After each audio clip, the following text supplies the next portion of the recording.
Bonjour tout le monde, alors au lendemain des 23 ans de Windows 98, au surlendemain de l'annonce de Windows 11 alors que Windows 10 devait être le dernier, je suis très heureux de vous retrouver dans cette nouvelle vidéo, non pas pour vous retracer le parcours de Microsoft avec Windows 98 ou encore avec Windows 10 et Windows 11, non, je suis très heureux de vous retrouver dans cette nouvelle vidéo pour ouvrir avec vous cette boîte qui comprend quoi ?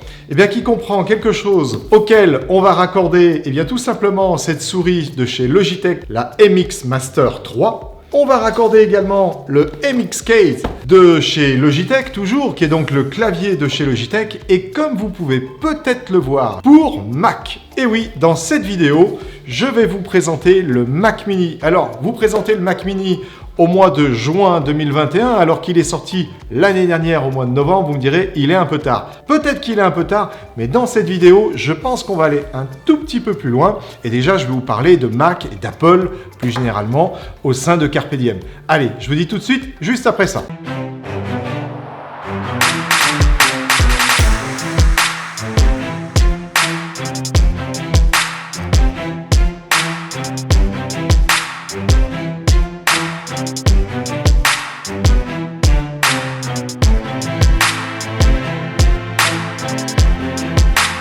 Alors je vous retrouve donc dans cette vidéo pour vous présenter le Mac Mini. Dans ce carton, on a la version 8 Go 256 Go de stockage en SSD. Et il existe bien évidemment bien d'autres modèles de Mac Mini. Et comme vous l'aurez sans doute compris, c'est le Mac Mini avec la puce M1, c'est-à-dire la nouvelle puce de chez Apple, fabriquée par ARM. Et puis donc on va en profiter pour passer en revue finalement qu'est-ce que Mac Mini chez Apple.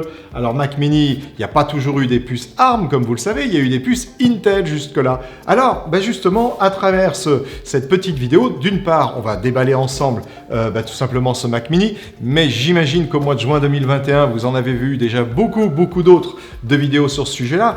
Mais au passage, nous ce que l'on va faire, c'est qu'on va parler un petit peu justement de l'histoire, tout simplement de ce processeur, ou pour être encore un peu plus précis, eh bien on va dire finalement quelle est la grosse différence ou quelles sont les grosses différences entre un Mac Mini d'avant, c'est-à-dire le Mac Mini Intel, et puis le Mac Mini de maintenant, c'est-à-dire avec une puce ARM. Alors sans plus attendre, déjà on va l'ouvrir, et puis au passage, eh bien vous allez voir, on va évoquer un petit peu toutes les caractéristiques de ce Mac Mini avec la puce ARM, et puis on va après passer tranquillement sur d'autres sujets.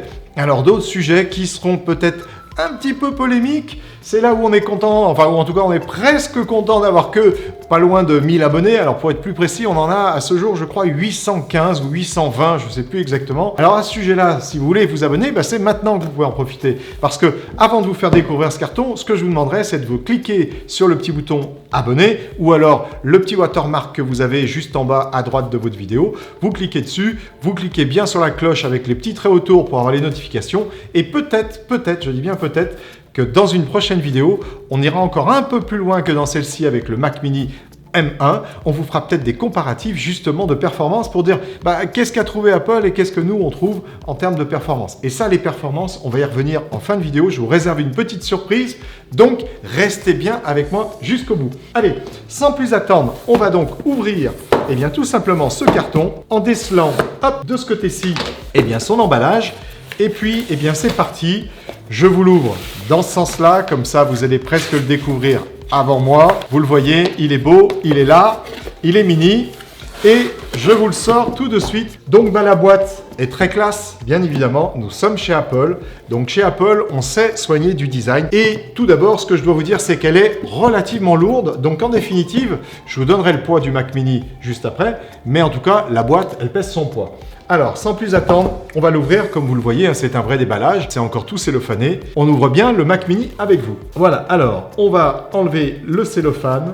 D'ailleurs, à ce sujet, alors pour vous, ça ne changera pas grand-chose. Mais pour moi, ça change beaucoup de choses. Et bien, tout simplement, on a changé notre setup vidéo. Il n'y a plus de pieds devant moi. Les lumières sont juste au-dessus de moi. Elles sont fixes, en fait, accrochées au mur. Et puis, en fait, on a changé également le setup de prise de son. Alors, il n'y a rien d'extraordinaire, si ce n'est qu'on a une lumière d'appoint, on a une caméra 4K juste à côté, on a notre micro-rod. Et tout cela est monté sur un pied qui peut, selon notre besoin, être rentré, c'est-à-dire on le sort de dessus de cette table, car Pour les plus fidèles d'entre vous, vous le savez, ici nous sommes dans la cuisine de Carpe Diem. Voilà, alors ça c'était pour les petits secrets de tournage. Allez, sans plus attendre, je vous ouvre le carton.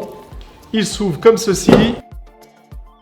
Alors, comme vous le voyez, on a déjà un Mac qui est couleur argent. Voilà, alors certains regretteront justement qu'on n'ait pas le gris sidéral du Mac Mini époque Intel. Eh bien oui, Apple a choisi, pour l'instant en tout cas, de ne faire qu'un Mac en couleur argent. Cela étant, moi je le trouve plutôt sympa, mais j'ai cru lire de ci, de là, que certains auraient préféré, eh bien tout simplement, qu'il y ait aussi la couleur gris sidéral. Ce que l'on retrouve en dessous, eh bien c'est son câble d'alimentation. Ici, on a les petites notices du Mac Mini avec le petit autocollant et bien vous avez des petites notices qui vous décrivent un petit peu le type de connecteur que vous retrouverez à l'arrière de votre Mac Mini, mais là c'est pas la peine parce que moi je vais vous les détailler d'ici quelques secondes. Alors on a enfin une notice d'avertissement sur tout ce qui est les normes, l'électricité, etc. Bon, je vous embête pas plus avec ça. Ici, eh bien, on trouve son câble d'alimentation. Regardez comme cet emballage est soigné. Là, c'est clair, on est chez Apple. Il n'y a aucun problème là-dessus. Apple sait soigner le design et les produits et le design, je dirais même. On va enlever bien tout simplement la petite protection qui est là pour vous montrer tranquillement, eh bien, finalement, le Mac Mini. Le voici. Les connexions sont tout simplement protégées d'un petit film. Ça évite les traces de doigts. Ça évite aussi éventuellement d'abîmer la surface plastique. Et comme ça, au moins, Apple est sûr que le client, en ouvrant son Mac Mini, a quelque chose de nickel. Déjà, avant de vous parler du Mac Mini version puce M1, comme je vous l'indiquais au début de vidéo, je vais évoquer avec vous tout simplement celui d'avant pour qu'on essaye de se faire un petit peu des comparaisons entre celui qui était mode Intel ou CPU Intel et celui qui est CPU ARM, car vous le savez ou pas, la puce M1 est fabriquée par ARM. Pour commencer déjà, ce que je tiens à vous dire, c'est que chez Carpe Diem, eh bien, nous administrons et nous maintenons aussi bien des PC que des Mac. Donc il n'y a aucun problème avec ça. Nous avons des clients qui sont full Apple, nous avons des clients qui sont full Intel, et puis bien évidemment, parce qu'on ne peut pas forcément être que dans un univers, on a des clients qui sont un petit peu mixtes, donc aussi bien chez Apple que chez Intel. Ça, c'est pour vous dire quoi? C'est tout simplement pour vous dire que si vous avez un parc d'Apple à nous confier en maintenance, il n'y a aucun problème. On se fera un plaisir, comme avec des PC, eh bien, de maintenir votre parc. Et puis si vous avez un parc où il y a un peu des deux, eh bien, il n'y a aucun problème.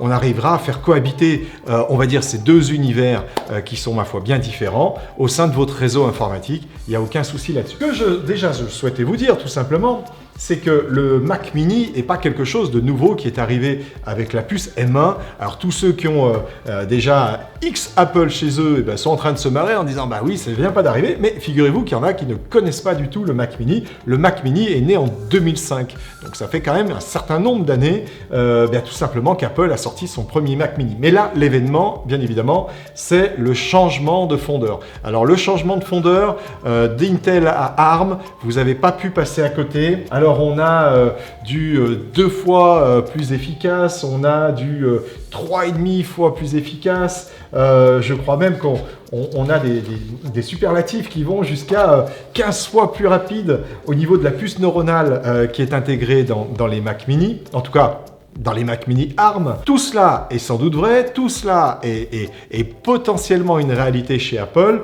mais voilà, je tiens à préciser tout de suite, nous maintenons et des PC et des Mac, mais pour autant, voilà, on ne se fait pas forcément trop avoir par l'aspect publicité ou l'aspect marketing de ce genre de chiffres ou de données. Il reste à quand même comparer des choses et c'est ce dont je vais vous parler en fin de vidéo. Pour l'instant, ce que je vais faire, c'est déjà, je vais vous donner les différences qu'il y a entre le Mac Mini qui est encore en vente en version Intel et le Mac Mini qui est maintenant en vente depuis l'année dernière, en version puce M1. Pour vous dire que déjà, il y a quand même quelques différences qu'il faut prendre en compte si vous souhaitez passer chez Apple. et plus précisément chez Apple avec le Mac Mini. Alors il n'y a pas que le Mac Mini, hein. Vous avez aussi le MacBook Air, vous avez le MacBook Pro 13 pouces, vous avez l'iMac 24 pouces, vous avez l'iPad Pro. Tout cela sont maintenant équipés d'une puce M1. D'autres gammes existent encore chez Apple avec des CPU Intel. Là, les avertissements que je vais vous donner, c'est vraiment propre à la génération M1. Donc n'importe lequel des Mac que je viens de vous donner aura les mêmes limitations. Alors le premier point sur lequel il va falloir que vous portiez une attention particulière, ce sont les applications que vous avez l'habitude d'utiliser jusque-là. Parce que toutes les applications ne sont pas à ce jour complètement compatibles, ou en tout cas n'ont pas été développées pour un processeur ARM. Apple a deux process pour tout simplement pouvoir faire fonctionner, on va dire, dans un mode un peu compatible avec les processeurs ARM, c'est Universal et Rosetta 2, qui vont vous permettre tout simplement de faire en sorte que si l'application, voire même des plugins à l'intérieur de l'application n'étaient pas compatibles avec cette nouvelle structure de processeur, eh bien que vous puissiez tout simplement, malgré tout, les faire fonctionner. Alors ça sera les faire fonctionner dans un mode un peu dégradé, mais malgré tout, ça fonctionnera. Il n'y a pas de quoi s'inquiéter, surtout qu'au fil de l'eau, on va dire que bien évidemment les éditeurs vont adapter et redévelopper complètement leurs applications et leurs plugins pour les nouvelles puces Apple. Maintenant, très clairement, à ce jour, il vaut peut-être mieux vous renseigner un petit peu. Un autre point aussi, eh bien tout simplement, c'est le nombre d'écrans dont vous avez besoin. Et là, je vous parle surtout du Mac Mini. Eh bien tout simplement parce que le Mac Mini version puce M1 a perdu 2 ports USB Type C Thunderbolt. Vous voyez ici, il n'y en a plus que 2, alors que sur, eh bien tout simplement, la version Intel, vous aviez 4 ports USB Type C. Et ça a l'air de rien comme ça, mais vous ne pouvez pas faire ce que vous voulez au niveau des sorties écran avec ces ports-là. Car avec tout simplement le Mac Mini M1, vous allez pouvoir brancher que 2 écrans. Alors vous me direz que 2 écrans, ça peut vous suffire, mais si vous aviez le besoin d'en brancher 3, eh bien il faut peut-être mieux rester avec le Mac Mini version Intel. Et alors pour être plus précis, dites-vous que sur le Mac Mini version puce M1, vous allez pouvoir brancher un écran en 6K sur un port Thunderbolt et un écran en 4K sur le port HDMI, les deux en 60 Hz. Vous ne pouvez pas utiliser les deux ports Thunderbolt à la fois. Ça sera HDMI plus Thunderbolt. Donc ça peut éventuellement être un problème pour vous, en tout cas une limite pour vous, si vous aviez l'intention de brancher 3 écrans. Car dites-vous que sur le Mac Mini version Intel, il était peut-être moins rapide, mais il permettait de brancher 3 écrans en 4K. Il n'y avait pas possibilité de brancher un écran au-dessus de 4K, mais 3 écrans 4K, 2 sur les ports Thunderbolt et 1 sur le port HDMI 2, et tout cela, eh bien, en 60 Hz. Donc, vous voyez, là déjà, c'est une petite limite qui me laisserait penser que finalement, on a peut-être effectivement une bête de course, ça on le verra à la fin de la vidéo. On a peut-être une bête de course au niveau du boîtier, au niveau de ses performances, pas de souci, mais en termes de connectivité, là, on a peut-être un petit truc quand même qui est à améliorer. Alors, je fais confiance à Apple pour améliorer ce point-là, mais en tout cas, peut-être qu'une nouvelle génération du Mac Mini M1 verra tout simplement le retour de 4 ports USB Type C, et à partir de là, on aura peut-être là également la possibilité de brancher 3 écrans, à savoir 3 écrans 5 ou 6K, pourquoi pas. Une autre limite aussi, c'est tout simplement la capacité en termes de mémoire vive. Celui-ci est en version 8 Go.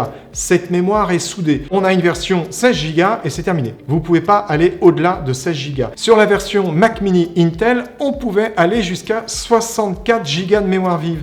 Donc, ça a l'air de rien comme ça, mais quand même de passer de 16 à 64, ou plutôt finalement de revenir de 64 à 16 Go dans certaines applications, quand bien même le processeur M1 pourrait-il être fantastique, ça fait quand même un sacré gros manque de mémoire, 48 Go de moins au niveau d'une machine, ça fait quand même pas mal. Là, j'avoue que j'ai un petit peu de mal à comprendre pourquoi ARM n'a tout simplement pas la possibilité d'adresser au moins 32 Go de mémoire. Alors peut-être que là aussi c'est pour segmenter un petit peu les gammes. Il faudra que j'aille voir d'ailleurs dans tout simplement les MacBook Pro si on n'a pas la possibilité là bizarrement d'aller au-dessus. Dans un Mac Mini, on ne peut pas aller au-delà de 16 Go. Alors quand je dis on ne peut pas, je viens de tomber sur un article sur des Chinois qui ont réussi à dessouder, parce que tout est soudé, hein, je vous l'ai peut-être pas dit, mais tout est soudé. Donc ils ont réussi à dessouder les puces tout simplement de DDR4 de la carte mère et à ressouder des puces de 16 Go qui étaient vraiment compatibles avec les Mac mini.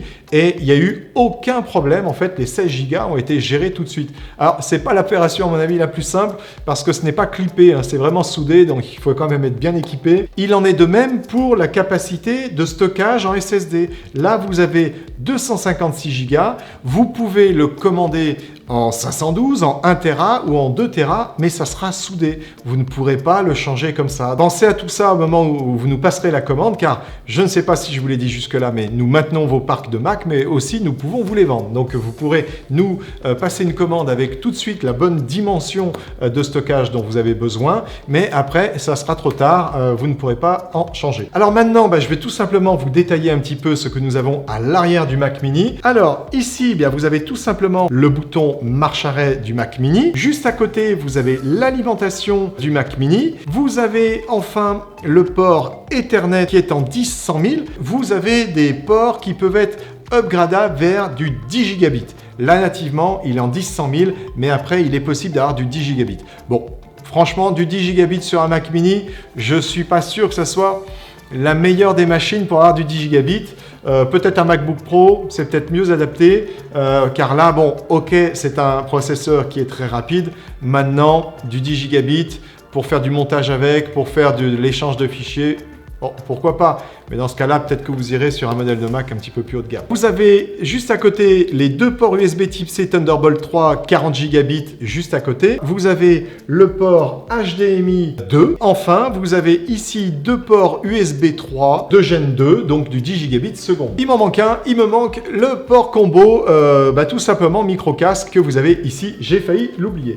Voilà, c'est tout ce que vous avez au niveau connectique. Alors je vous dis c'est tout parce que encore une fois, si c'était la génération d'avant, vous auriez eu ici deux ports USB Type-C supplémentaires. Dans cette version, il n'y en a que deux. Alors, au niveau du Wi-Fi, vous avez un Wi-Fi 6, donc ça c'est plutôt mieux par rapport au Mac mini version Intel qui lui n'avait que du Wi-Fi 5. Alors cela étant, Wi-Fi 6 c'est un peu pareil que le 10 gigabits. Tout le monde n'a pas du Wi-Fi 6 dans son entreprise. Bon, si vous l'avez, vous savez que le Mac mini est compatible et vous pourrez donc avoir une vitesse très importante au niveau du Wi-Fi. Alors en revanche, il est Bluetooth 5.0, pas de 5.1, pas de 5.2. Alors en tout cas, voilà, ça viendra peut-être. Pour l'instant, ce n'est que du 5.0. Maintenant, je crois que je vous ai dit à peu près tout au sujet, alors à peu près tout, encore une fois, comme je vous l'ai dit tout à l'heure, je vous ai pas dit tout sur ce que vous pourriez peut-être voir ailleurs sur le Mac mini. Non, je vous ai dit tout au niveau de ses caractéristiques générales. Moi maintenant, le sujet va être de faire une petite comparaison en termes des performances, parce que il est vrai que au niveau des performances qui ont été annoncées chez Apple, on a quand même eu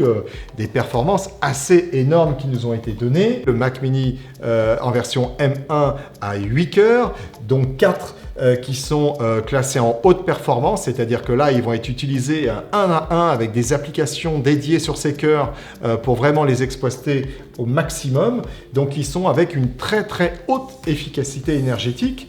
Et puis, on a eu aussi la puce neuronale qui est équipée de 16 cœurs, qui va être un petit peu la puce IA de chez ARM. Alors, on a une techno qui est à peu près dans la même logique chez Intel. Mais voilà, en tout cas, la Neuronal Engine de chez ARM est donnée comme vraiment étant fantastique avec 11 milliards d'opérations secondes. Donc, vraiment quelque chose de très très élevé. Et puis, c'est un petit peu pareil pour tout ce qui est des points de comparaison en termes de technique. Alors, moi maintenant, le sujet, il va être de dire, ok, c'est peut-être vrai, c'est peut-être très bien, et j'en serais même ravi, parce que, encore une fois, nous, on n'a pas de difficulté ni avec Apple, ni avec Intel, mais on va remettre un petit peu les choses en perspective. Et alors ça, je ne suis pas persuadé qu'il y en ait beaucoup qui aient osé le faire, parce qu'on peut vite s'attirer quand même les foudres des j'aime pas, par exemple, sur les vidéos. Mais en tout cas, voilà, je voulais juste vous resituer un petit peu les choses, parce que moi, ça fait très très longtemps que je fais de l'informatique. Donc j'ai connu Apple quand c'était plutôt le fabricant IBM qui fabriquait les PowerPC, et puis bien évidemment à ce moment-là ils étaient bien meilleurs qu'Intel.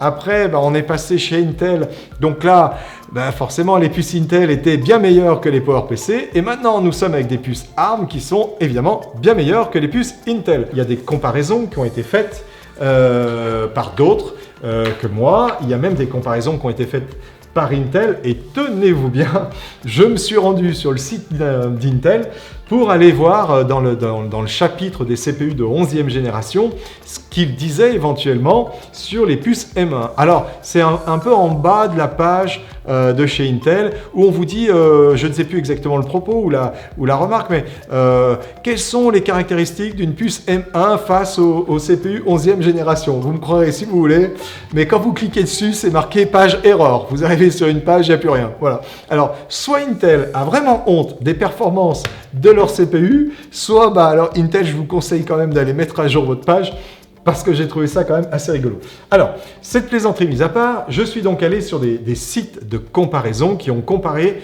des processeurs équivalents, on va dire, avec la puce M1, et vous allez voir qu'on est équivalent plutôt sympa. Mais avant de vous donner des chiffres et de vous les montrer juste à ma gauche, je souhaitais quand même revenir sur un point qui, moi, m'avait étonné. Alors, n'hésitez surtout pas à faire des commentaires sympathiques, mais néanmoins, exprimez votre opinion, tout simplement dans les commentaires de cette vidéo.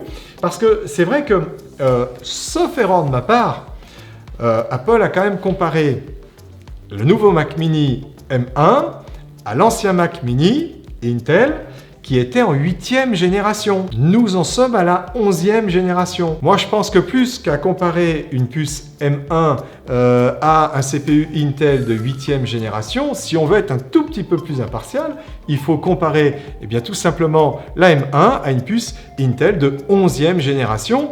Et là, au moins, on se dit, bon, ok, on agit sur une époque qui se ressemblent, avec des technos qui ont évidemment mûri chez Intel par rapport à ARM. Je vais vous faire apparaître une petite comparaison que je suis allé trouver chez cpu-monkey.com, où il compare la puce M1 avec un Intel Core i7-1185G7. C'est très important, la référence du processeur, bien tout simplement parce qu'une référence ou une autre vous donne des CPU qui ont une orientation légèrement différente en fonction tout simplement de là où on va aller mettre le CPU. Il se trouve que ce CPU est un CPU qui est plutôt adapté au laptop, c'est-à-dire au PC portable.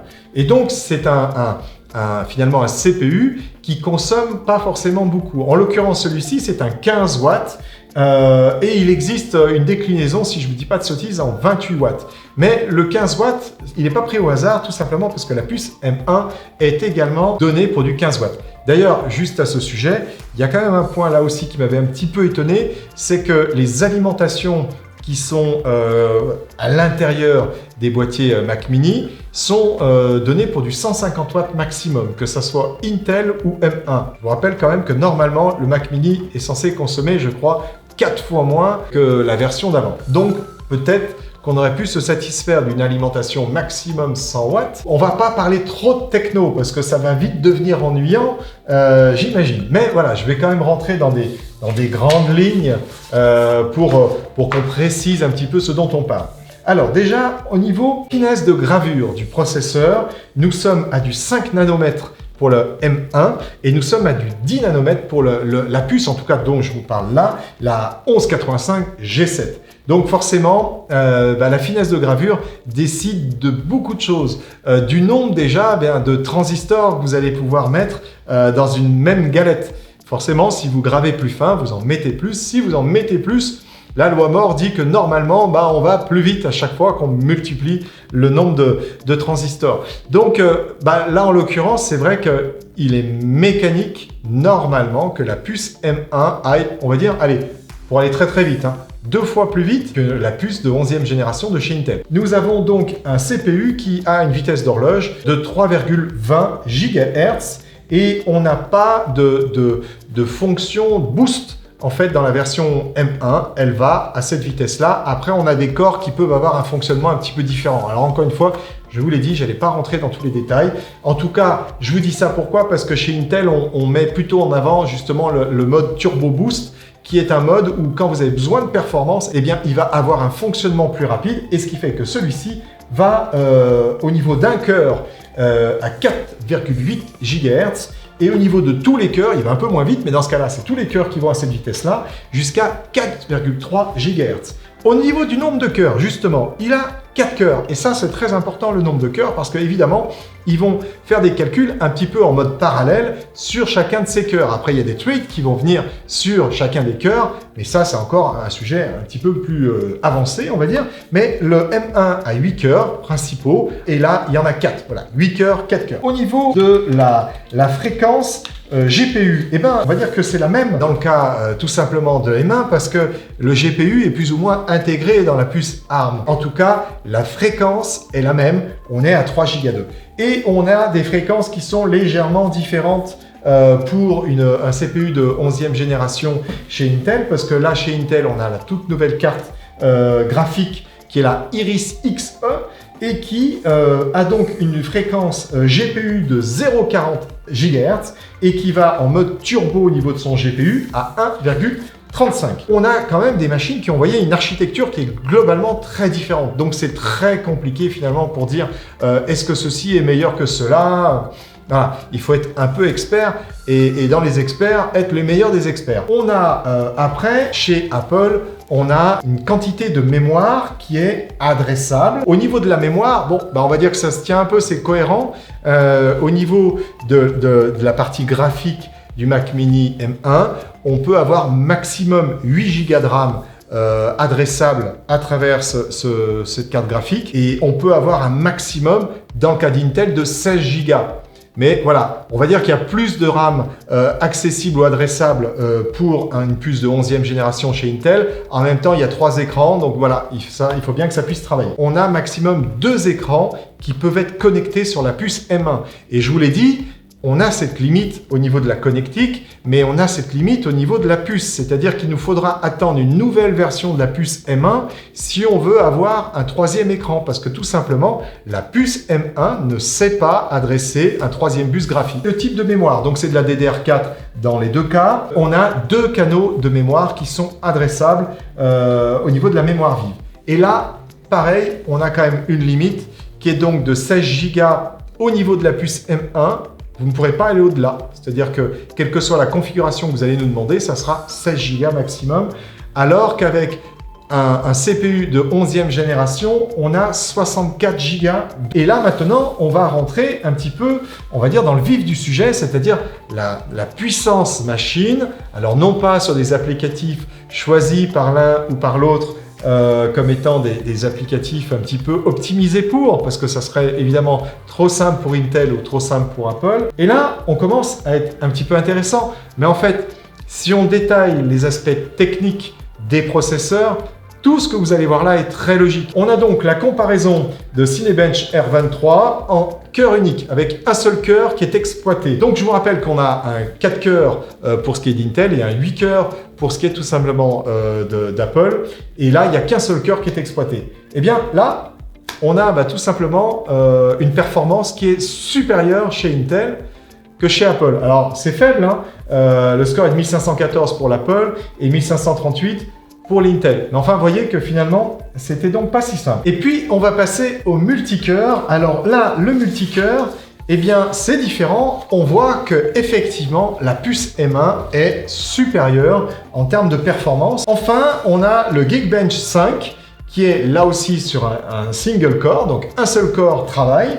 On a un score de 1744 pour la puce M1 et de 1578 pour la puce Intel. Donc là, on voit qu'il y a quand même un gap qui est un petit peu important. Donc on est en gros à 10% de performance, 10-12% de performance en plus. On a le même test, donc le Geekbench, mais cette fois-ci multicore, où là, on est à 7676 ici et on a 6102 sur la puce Intel. Donc là, c'est pareil. Et enfin, on arrive aux tests iGPU qui vont comparer les performances de la GPU entre la puce M1 et la puce Iris. On est quand même loin, mais on n'est pas non plus à quelque chose de complètement fou, de x3 ou x6, je ne sais plus combien Apple avait donné, mais on a un score de 2600 pour la puce M1 et 2070 pour la puce Iris Xe de chez Intel. Il n'y a aucun débat, le Mac Mini actuellement est plus rapide sur certains sujets qu'une puce de 11e génération. Alors, plus rapide, oui. Maintenant, voilà, vous l'avez vu, on n'est pas non plus sur du x2, en aucun cas. On n'est pas plus donc sur du x3 et alors encore moins sur du x8. Donc il faut énormément se méfier, on va dire, des fabricants en règle générale, que ce soit Intel ou Apple. Ils utilisent un petit peu tous les mêmes subterfuges pour finalement, bien évidemment, nous vendre les nouveaux modèles au détriment des anciens qui sont évidemment moins bons, c'est une certitude. Mais de là à dire x3, x5, x6, x8, je pense que c'est un tantinet exagéré. Voilà, donc c'est comme ça que va se terminer cette vidéo. J'espère qu'elle vous a intéressé. J'ai essayé de vous faire un contenu qui était légèrement différent de ce qu'on pouvait voir sur d'autres chaînes dès qu'on vous parle du Mac Mini. Donc là, il ne s'agit absolument pas de vous dire que le Mac Mini est pas un bon poste de travail, absolument pas. C'est plus de vous dire que voilà, vous avez des gens qui ne jurent que par Intel, vous avez des gens qui ne jurent que par Apple, et tant que ces deux mondes-là peuvent travailler, eh bien, vous voyez, nous sommes ravis car nous travaillons avec ces deux univers et qui, ma foi, cohabitent aujourd'hui très bien dans le monde de l'entreprise. Donc, que vous soyez utilisateur Apple ou utilisateur Intel, je vous remercie d'avoir vu cette vidéo. Ne partez pas sans vous abonner, ne partez pas sans mettre un like et mettez un petit commentaire, ça me fera plaisir. Ça nous permettra de voir un petit peu ce que vous pensez de la 11e génération de chez Intel, ce que vous pensez de la première génération de cette puce M1 chez Apple. Et puis, ma foi, la prochaine vidéo, peut-être, ça sera un vrai test fait par Carpe Diem IT Services et Télécom. Mais bon, ça prend beaucoup de temps, parce que nous, si on fait un test, on va le faire vraiment de façon assez poussée. On va certainement pas se baser uniquement sur un seul logiciel de test. On en utiliserait 3, 4, 5. On utiliserait aussi des applications qu'on connaît bien pour vraiment ressentir des émotions à l'instant T, vous voyez, et pas que par des tests. Et c'est aussi ça, l'informatique, c'est avoir des sensations, avoir des émotions. Et parfois, les logiciels de test, bon, ils sont peut-être très factuels, mais peut-être trop factuels aussi. Dans tous les cas, je vous dis à très bientôt pour une future vidéo. Passez une bonne journée, une bonne semaine, un bon week-end, je ne sais pas, ça dépend quand est-ce que vous regarderez cette vidéo. En tout cas, à bientôt.